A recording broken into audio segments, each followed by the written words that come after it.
Hello বন্ধুরা, সবাই কেমন আছেন? আশা করি সবাই ভালো আছেন। প্রতিবারের মতো আপনাদের জন্য নিয়ে এলাম কয়েকটি মজার ধাঁধা।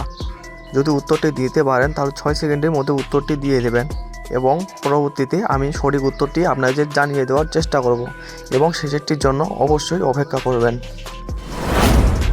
এখানে কত নম্বর টুকরোটি জোড়া দিলে হারটি সম্পূর্ণ হবে?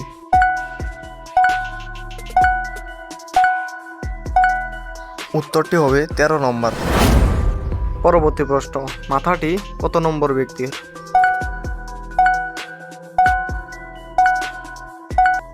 উত্তরটি হচ্ছে 2 নম্বর ব্যক্তির। 3 নম্বর প্রশ্ন, এখানে মোট কতটি হাঁস রয়েছে? এখানে সর্বমোট 15টি হাঁস রয়েছে। পরবর্তী প্রশ্ন, পারলে বলুন তো এই লাল ডটটির ভিতর কি লেখা রয়েছে? এখানে লেখা রয়েছে 69। পরবর্তী প্রশ্ন, এই 3টি শব্দ দিয়ে একটি শব্দ তৈরি করুন। এর উত্তরটি অবশ্যই কমেন্ট বক্সে বলে যাবেন। ফাঁকা ঘরে কোন সংখ্যাটি বসালে 4 দিক থেকে 15 হবে এবং এর উত্তরটি আপনারা কমেন্ট বক্সে দিয়ে যাবেন এবং কে কয়টি উত্তর দিতে পেরেছেন সেটা কমেন্ট বক্সে বলে যাবেন।